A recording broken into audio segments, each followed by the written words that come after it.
Welcome to day 118 of our one-year Bible reading plan.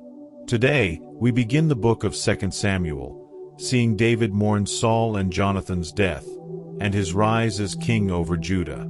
In Luke 22 verses 66 to 71, and 23, 1 to 25, Jesus stands trial before the religious leaders, Pilate and Herod, facing injustice with strength and humility. Let's dive in. 2 Samuel chapter 1. After the death of Saul, David returned from striking down the Amalekites and stayed in Ziklag 2 days. On the third day, a man arrived from Saul's camp with his clothes torn and dust on his head. When he came to David, he fell to the ground to pay him honor. "Where have you come from?" David asked him. He answered, "I have escaped from the Israelite camp." "What happened?" David asked. "Tell me." "The men fled from the battle," he replied. "Many of them fell and died. And Saul and his son Jonathan are dead." Then David said to the young man who brought him the report, "How do you know that Saul and his son Jonathan are dead?" "I happened to be on Mount Gilboa," the young man said, "and there was Saul, leaning on his spear, with the chariots and their drivers in hot pursuit. When he turned around and saw me, he called out to me, and I said, 'What can I do?' He asked me, 'Who are you?' 'An Amalekite,' I answered. Then he said to me, 'Stand here by me and kill me. I'm in the throes of death, but I'm still alive.' So I stood beside him and killed him, because I knew that after he had fallen he could not survive. And I took the crown that was on his head and the band on his arm and have brought them here to my Lord." Then David and all the men with him took hold of their clothes and tore them. They mourned and wept and fasted till evening for Saul and his son Jonathan, and for the army of the Lord and for the nation of Israel, because they had fallen by the sword. David said to the young man who brought him the report, "Where are you from?" "I am the son of a foreigner, an Amalekite," he answered. David asked him, "Why weren't you afraid to lift your hand to destroy the Lord's anointed?" Then David called one of his men and said, "Go, strike him down." So he struck him down, and he died. For David had said to him, "Your blood be on your own head. Your own mouth testified against you when you said, 'I killed the Lord's anointed.'" David took up this lament concerning Saul and his son Jonathan, and he ordered that the people of Judah be taught this lament of the bow. It is written in the book of Jasher, "A gazelle lies slain on your heights, Israel. How the mighty have fallen! Tell it not in Gath. Proclaim it not in the streets of Ashkelon. Lest the daughters of the Philistines be glad, lest the daughters of the uncircumcised rejoice. Mountains of Gilboa, may you have neither dew nor rain, may no showers fall on your terraced fields. For there the shield of the mighty was despised, the shield of Saul, no longer rubbed with oil. From the blood of the slain, from the flesh of the mighty, the bow of Jonathan did not turn back, the sword of Saul did not return unsatisfied." Saul and Jonathan, in life they were loved and admired, and in death they were not parted. They were swifter than eagles, they were stronger than lions. Daughters of Israel, weep for Saul, who clothed you in scarlet and finery, who adorned your garments with ornaments of gold. How the mighty have fallen in battle! Jonathan lies slain on your heights. I grieve for you, Jonathan, my brother. You were very dear to me. Your love for me was wonderful, more wonderful than that of women. How the mighty have fallen! The weapons of war have perished. 2 Samuel chapter 2. In the course of time, David inquired of the Lord. "Shall I go up to one of the towns of Judah?" he asked. The Lord said, "Go up." David asked, "Where shall I go?" "To Hebron," the Lord answered. So David went up there with his 2 wives, Ahinoam of Jezreel and Abigail, the widow of Nabal of Carmel. David also took the men who were with him, each with his family, and they settled in Hebron and its towns. Then the men of Judah came to Hebron, and there they anointed David king over the tribe of Judah. When David was told that it was the men from Jabesh-Gilead who had buried Saul, he sent messengers to them to say to them, "The Lord bless you for showing this kindness to Saul your master by burying him. May the Lord now show you kindness and faithfulness, and I too will show you the same favor because you have done this. Now then, be strong and brave, for Saul your master is dead, and the people of Judah have anointed me king over them." Meanwhile, Abner son of Ner, the commander of Saul's army, had taken Ishbosheth son of Saul and brought him over to Mahanaim. He made him king over Gilead, Ashuri and Jezreel, and also over Ephraim, Benjamin, and all Israel. Ishbosheth son of Saul was 40 years old when he became king over Israel, and he reigned 2 years. The tribe of Judah, however, remained loyal to David. The length of time David was king in Hebron over Judah was 7 years and 6 months. Abner son of Ner, together with the men of Ishbosheth son of Saul, left Mahanaim and went to Gibeon. Joab son of Zeruiah and David's men went out and met them at the pool of Gibeon. One group sat down on one side of the pool and one group on the other side. Then Abner said to Joab, "Let's have some of the young men get up and fight hand to hand in front of us." "All right, let them do it," Joab said.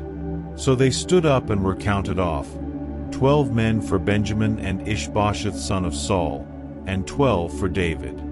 Then each man grabbed his opponent by the head and thrust his dagger into his opponent's side, and they fell down together. So that place in Gibeon was called Helkath Hazurim. The battle that day was very fierce, and Abner and the Israelites were defeated by David's men. The 3 sons of Zeruiah were there, Joab, Abishai, and Asahel. Now Asahel was as fleet-footed as a wild gazelle. He chased Abner, turning neither to the right nor to the left as he pursued him. Abner looked behind him and asked, "Is that you, Asahel?" "It is," he answered. Then Abner said to him, "Turn aside to the right or to the left, take on one of the young men and strip him of his weapons." But Asahel would not stop chasing him. Again Abner warned Asahel, "Stop chasing me. Why should I strike you down? How could I look your brother Joab in the face?" But Asahel refused to give up the pursuit. So Abner thrust the butt of his spear into Asahel's stomach, and the spear came out through his back. He fell there and died on the spot. And every man stopped when he came to the place where Asahel had fallen and died. But Joab and Abishai pursued Abner, and as the sun was setting, they came to the hill of Ammah, near Giah on the way to the wasteland of Gibeon. Then the men of Benjamin rallied behind Abner. They formed themselves into a group and took their stand on top of a hill. Abner called out to Joab, "Must the sword devour forever? Don't you realize that this will end in bitterness? How long before you order your men to stop pursuing their fellow Israelites?" Joab answered, "As surely as God lives, if you had not spoken, the men would have continued pursuing them until morning." So Joab blew the trumpet, and all the troops came to a halt. They no longer pursued Israel, nor did they fight any more. All that night Abner and his men marched through the Arabah. They crossed the Jordan, continued through the morning hours, and came to Mahanaim. Then Joab stopped pursuing Abner and assembled the whole army. Besides Asahel, 19 of David's men were found missing. But David's men had killed 360 Benjamites who were with Abner. They took Asahel and buried him in his father's tomb at Bethlehem. Then Joab and his men marched all night and arrived at Hebron by daybreak. 2 Samuel chapter 3. The war between the house of Saul and the house of David lasted a long time. David grew stronger and stronger, while the house of Saul grew weaker and weaker. Sons were born to David in Hebron. His firstborn was Amnon the son of Ahinoam of Jezreel. His second, Kilib the son of Abigail the widow of Nabal of Carmel. The third, Absalom the son of Maacah daughter of Talmai king of Geshur. The fourth, Adonijah the son of Haggith. The fifth, Shephatiah the son of Abital. And the sixth, Ithream the son of David's wife Eglah. These were born to David in Hebron. During the war between the house of Saul and the house of David, Abner had been strengthening his own position in the house of Saul. Now Saul had had a concubine named Rizpah daughter of Aiah. And Ishbosheth said to Abner, "Why did you sleep with my father's concubine?" Abner was very angry because of what Ishbosheth said. So he answered, "Am I a dog's head on Judah's side? This very day I am loyal to the house of your father Saul and to his family and friends. I haven't handed you over to David. Yet now you accuse me of an offense involving this woman. May God deal with Abner, be it ever so severely, if I do not do for David what the Lord promised him on oath, and transfer the kingdom from the house of Saul, and establish David's throne over Israel and Judah from Dan to Beersheba." Ishbosheth did not dare to say another word to Abner, because he was afraid of him. Then Abner sent messengers on his behalf to say to David, "Whose land is it? Make an agreement with me, and I will help you bring all Israel over to you." "Good," said David. "I will make an agreement with you. But I demand one thing of you. Do not come into my presence unless you bring Michal daughter of Saul when you come to see me." Then David sent messengers to Ishbosheth son of Saul, demanding, "Give me my wife Michal, whom I betrothed to myself for the price of 100 Philistine foreskins." So Ishbosheth gave orders and had her taken away from her husband Paltiel son of Laish. Her husband, however, went with her, weeping behind her all the way to Bahurim. Then Abner said to him, "Go back home." So he went back. Abner conferred with the elders of Israel and said, "For some time you have wanted to make David your king. Now do it. For the Lord promised David, 'By my servant David I will rescue my people Israel from the hand of the Philistines and from the hand of all their enemies.'" Abner also spoke to the Benjamites in person. Then he went to Hebron to tell David everything that Israel and the whole tribe of Benjamin wanted to do. When Abner, who had 20 men with him, came to David at Hebron, David prepared a feast for him and his men. Then Abner said to David, "Let me go at once and assemble all Israel for my lord the king, so that they may make a covenant with you, and that you may rule over all that your heart desires." So David sent Abner away, and he went in peace. Just then David's men and Joab returned from a raid and brought with them a great deal of plunder. But Abner was no longer with David in Hebron, because David had sent him away, and he had gone in peace. When Joab and all the soldiers with him arrived, he was told that Abner son of Ner had come to the king, and that the king had sent him away, and that he had gone in peace. So Joab went to the king and said, "What have you done? Look, Abner came to you. Why did you let him go? Now he is gone. You know Abner son of Ner. He came to deceive you and observe your movements and find out everything you are doing."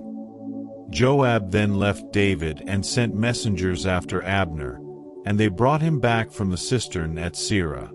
But David did not know it. Now when Abner returned to Hebron, Joab took him aside into an inner chamber, as if to speak with him privately. And there, to avenge the blood of his brother Asahel, Joab stabbed him in the stomach, and he died.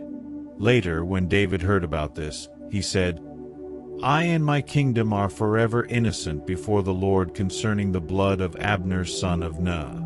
May his blood fall on the head of Joab and on his whole family. May Joab's family never be without someone who has a running sore or leprosy, or who leans on a crutch, or who falls by the sword, or who lacks food.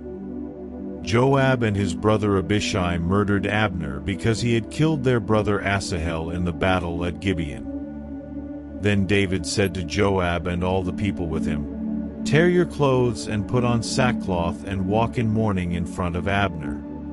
King David himself walked behind the bier. They buried Abner in Hebron, and the king wept aloud at Abner's tomb. All the people wept also. The king sang this lament for Abner. Should Abner have died as the lawless die? Your hands were not bound, your feet were not fettered.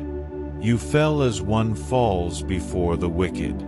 And all the people wept over him again. Then they all came and urged David to eat something while it was still day. But David took an oath, saying, May God deal with me, be it ever so severely, if I taste bread or anything else before the sun sets. All the people took note and were pleased. Indeed, everything the king did pleased them. So on that day all the people there and all Israel knew that the king had no part in the murder of Abner son of Ner. Then the king said to his men, Do you not realize that a commander and a great man has fallen in Israel this day?